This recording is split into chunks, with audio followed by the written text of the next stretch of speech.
Vi Vân, một diễn viên trẻ tuổi, tài năng, cô từng tham gia diễn xuất tại nhiều sân khấu kịch lớn nhỏ và nhiều TVC quảng cáo khác nhau. Không chỉ chăm lo sự nghiệp, cô vừa kết hôn với một anh chàng điển trai quốc tịch Pháp tên David Guilbault. David Guilbault, hiện anh làm việc tại một công ty chuyên về kỹ xảo điện ảnh. Cùng tìm hiểu xem câu chuyện tình yêu và lý do mà David tiếp tục ở Việt Nam là gì. Yeah. I'm making the breakfast and you visit the flat. Okay. Cái này là những cái hình như kỷ niệm á, mình đi đâu á, xong rồi mình in một vài tấm ra để mình nhìn mình nhớ. Bức hình này là lần đầu tiên hai người chụp chung với nhau luôn. Lần đầu tiên selfie với nhau luôn. Là cái bức hình này. Cái này là cũng ở Pháp nhưng mà ở trên cái train, cái tàu ở cái metro, đúng rồi. Còn cái này là kỷ niệm 1 năm quen nhau. Đó. Et puis il y a ça, là, le blé. Ouais. En fait, ça vient du village de ma mère. Et c'est les gens du village qui lui ont offert. Ça porte bonheur pour les jeunes mariés. Thôi cái này y như là mình coi trong phim chứ thực sự là thời thực tế bây giờ hiện đại giờ ít người ta nào mà người ta nhiệt tình mà lại có một cái món quà nhỏ thôi mà lại ý nghĩa như vậy á. Người trong làng người ta làm xong ta chúc phúc cho mình, ta gửi lại cho mình về tới Việt Nam luôn. Thiết kế ảnh cũng thích kiểu nước ngoài vậy đó. Ảnh thích có cái quầy bar nè. Đúng rồi, mi rượu này nọ đó. Với lại có cái bếp gần như vậy là theo cái em ở Pháp biết. Dạ đúng rồi, thấy giống y chang luôn. Y chang luôn. Đến với đất nước hình chữ S vào tháng 1 năm 2015 với David, anh đã thực sự thích nghi con người và môi trường ở đây chưa? Quel était ton job avant en France? Ouais. Tu as commencé avec quelles études et puis maintenant tu fais quel travail? Alors en fait, moi j'ai commencé il y a un moment maintenant, il y a une quinzaine d'années. J'ai fait une école de cinéma à Paris. D'accord. Ensuite, je me suis mis à travailler pendant un peu plus d'une dizaine d'années. Et un jour, j'ai celui qui est devenu mon associé ici qui m'a appelé en me disant qu'il voulait venir au Vietnam ouvrir une boîte. D'accord. Et il m'a demandé si je connaissais quelqu'un. Et je lui ai dit moi je suis là. Je suis prêt. Voilà. Et je suis venu. Je connaissais pas le Vietnam. J'avais jamais vraiment pensé au Vietnam en fait. Et puis je suis venu. Je l'ai accompagné. On a ouvert une société de post-production. Ok, d'accord. Et voilà. Ok. On a sorti, plus récemment, on a sorti 2 films cet été, c'était Doi Moi. Doi Moi. Voilà. Luc Vantien. Luc Văn Tiên. So, you understand? You don't talk about me.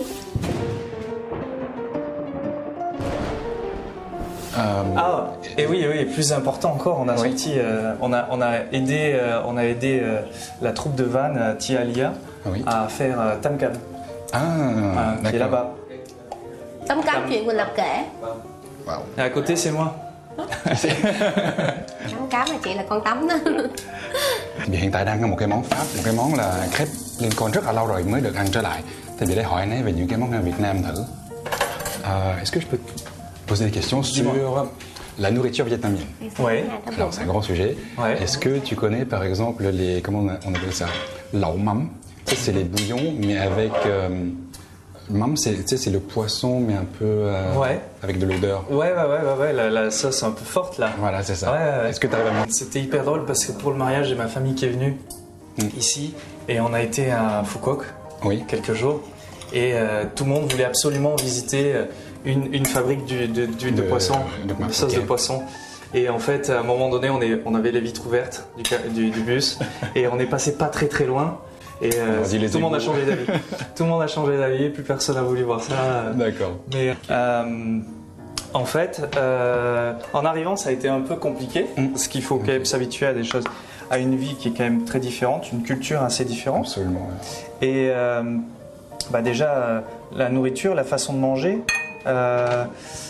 Le goût il est différent. Le goût est différent, même la manière. C'est-à-dire qu'on mange près du sol. Oui, c'est ça. Et pour quelqu'un comme moi qui est pas du tout souple, grand, c'est compliqué.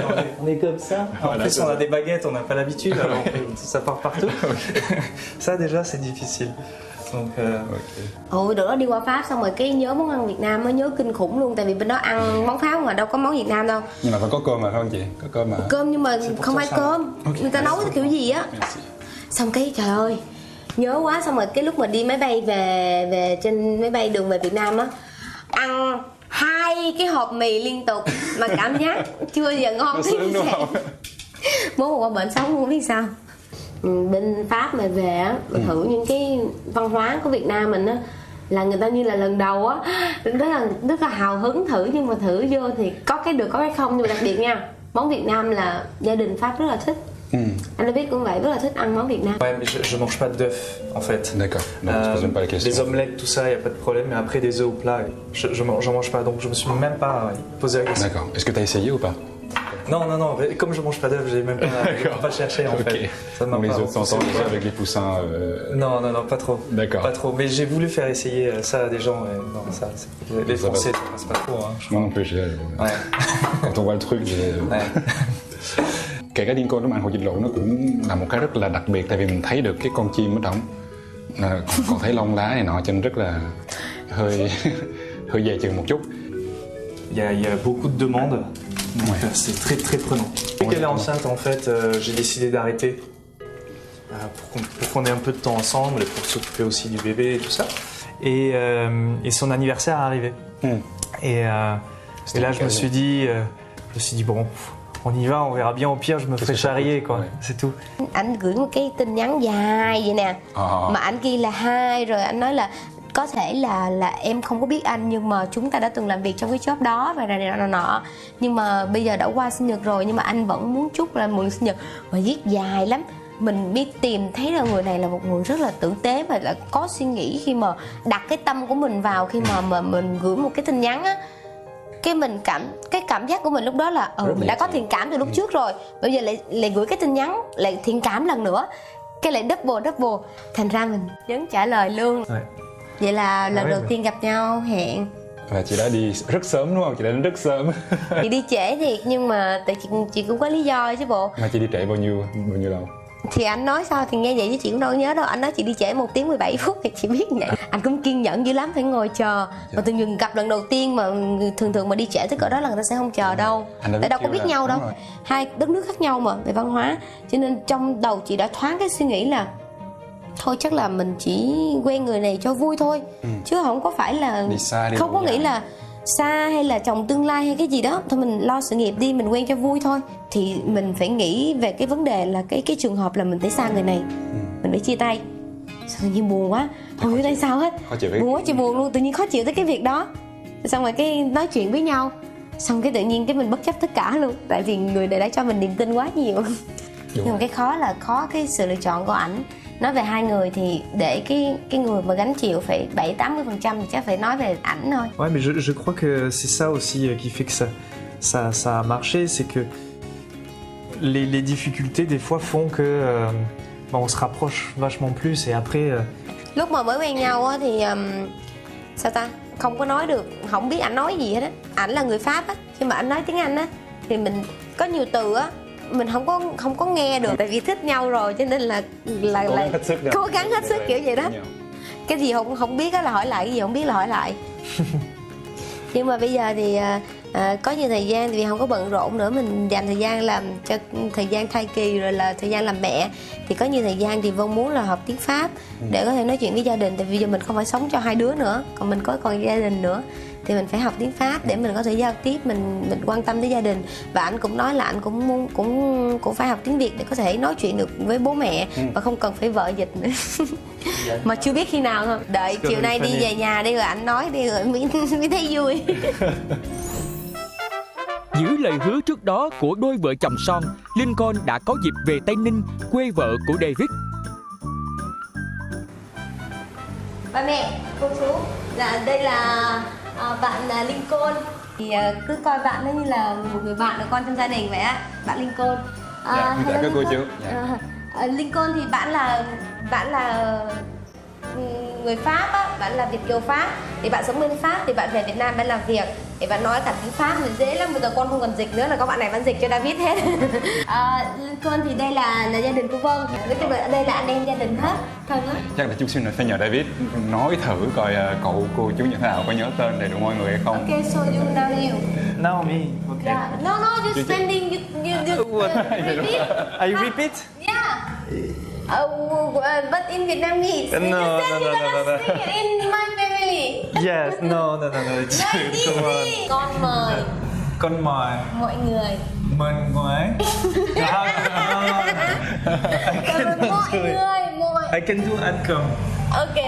Comment Zadine Ancom. Good, okay. Nói nhẹ lẹ đi ông, nói lâu lại quên. Hả? Nè chị cho bữa đó vậy nè, bữa đó là uống rượu phải không? Uống rượu xong xỉn. Mà Huy á thì nói tiếng thì ví dụ câu lạc bộ ở đây là rành lắm, tên này nọ là thích lắm, là tiếng Anh thì bập bẹ, dù nói chữ này chữ kia được thì vẫn giao tiếp tiếng Anh á. Xong rồi 1 ly vô nha, xong rồi Chelsea nha, 2 ly vô Manchester nha, là đó là vậy là xong rồi tới. Con các cháu về thì gia đình có chuẩn bị thức ăn. Wow. Dạ nhẹ thôi. Dạ tôi cảm ơn cô chú. Chắc chắn mời các cháu đồng hành cùng với gia đình Dạ. làm việc vâng. Dạ cảm ơn cô chú nhiều.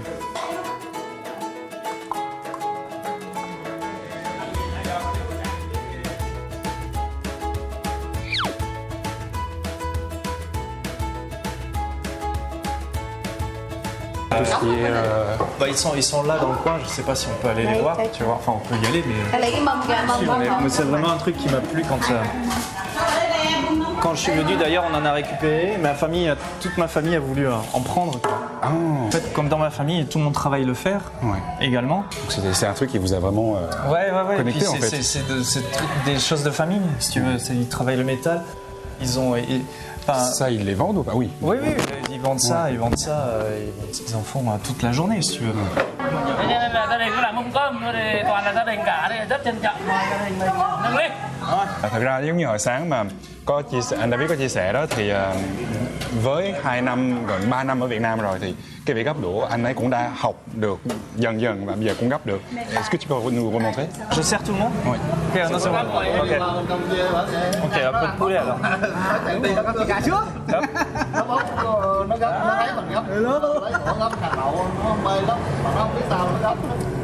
Avec les os, c'est un peu plus compliqué, mais.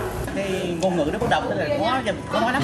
Cho nên là em cũng hỏi để biết đây mấy chú ở đây từ cái anh cúng đến cái tiếp xúc đó là hỏi để biết có hài lòng không và cách đối xử là như thế nào.